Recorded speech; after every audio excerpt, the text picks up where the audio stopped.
Let's head back to the voicemail of Truth and Reason.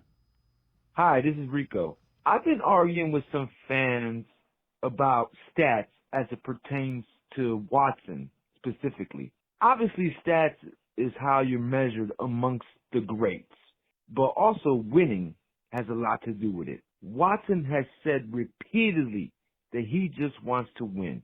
No matter how it looks like, at the end of the game, he doesn't care as long as it comes attached with a dub. I mean, would you rather see him throw for 300 yards and a loss or 150 with a win? I'll take the win. How do you feel about it? And a quick prediction, I say 24-10 Browns over G-Men. Thanks. Roop, roop. So we're going to show you, these are the 300-yard games that have occurred this year. There's 5 of them. 3 of them are in losses. So Tua had 338 and a touchdown against the Jaguars. One of those was like an 80-something yard touchdown pass to Tyreek Hill. Stafford 317 in a loss. Brock Purdy 319 in a loss. Jared Goff threw the ball 55 times for over 300 yards in a loss. And Geno Smith threw for 327 against the Patriots in a win.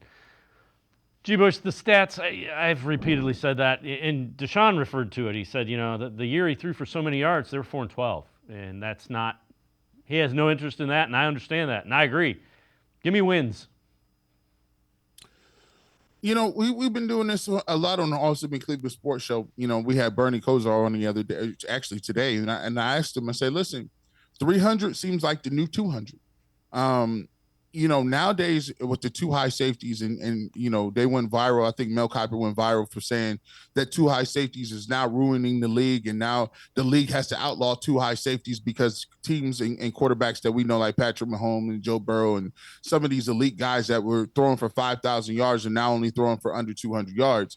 I think what the league has done and defenses have done in general is say, listen, we're not going to give you these deep shots. We're going to make you continue to take small chunks down the field. We're going to make you be patient.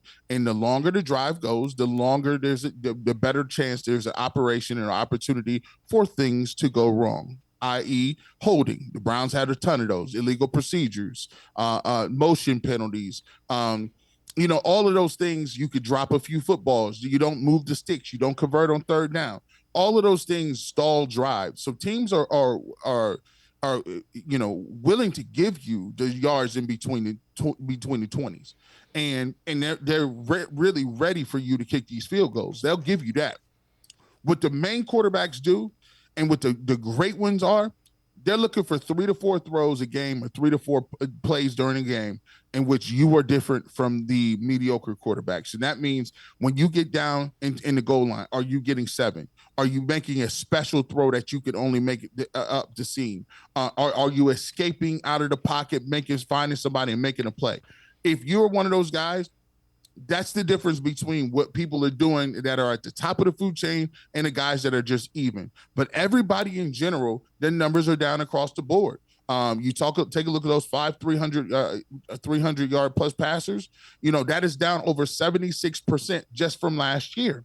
So you look and say, when you watch Deshaun Watson, and people say, well, it's still under 200, G. Bush. It's still under 200. It's mid. We didn't pay that. We could get that from Baker Mayfield. I tell you, go back and watch the tape. Go back and watch what happened, and you can see marked improvement. Sean King came on our show and talked about how he was more accurate.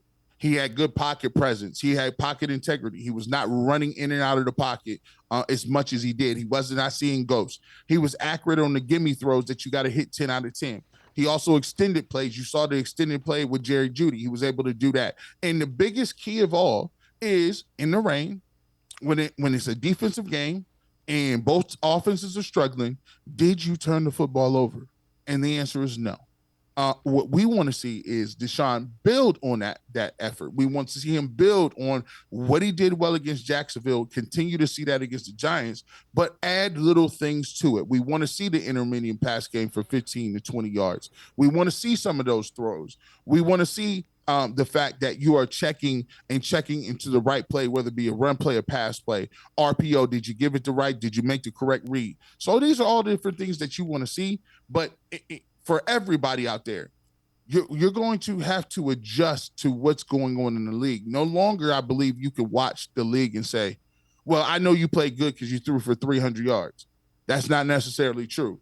You're going to have to watch to see individually, throw for throw, situation for situation, if the quarterback is doing the correct things to get his teams in the best position to win a football game. And I think the reason the Browns won that game yesterday is because he did it better than Trevor Lawrence, and that is the difference to me in that game. Yeah, take a look at this. This is interesting as well. This is best winning percentages by a Browns quarterback since 1999. Watson's 9-5, 643, ahead of Hoyer at 10-7. Baker Mayfield 500, 130, lost 30. Jacoby Brissett 7-9. Derek Anderson 17 and 22, 436. Just shows you how much the franchise has struggled to win, that there's two guys under 500 on the top 5 list since 99. Bottom line is, 9-5 is trending. You could be 11-6, you could be 10-7, you could be 12-5. It's trending towards a playoff thing. They're winning games with this guy at quarterback, and you can't measure it by stats. It just doesn't work that way.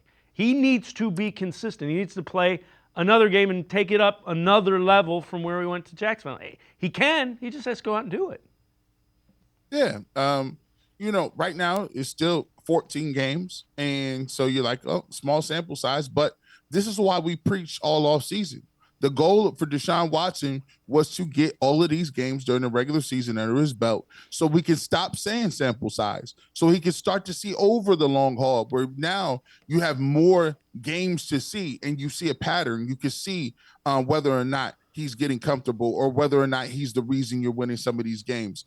And so when you have a very small sample size, it's very difficult to gauge. All right, well, who's the culprit here? Who's the main cog in the engine? Who's the people that need to get it done, right? And so for me, Deshaun Watson is one of those guys where he's a guy that right now you can't just look and say, all right, well, how many touchdowns and interceptions you throw and how many yards it is, right? And I know it sucks for fans because we want this season to be a referendum on whether Deshaun Watson was worth the money, whether he was worth giving up on Baker Mayfield, whether he was worth those draft picks.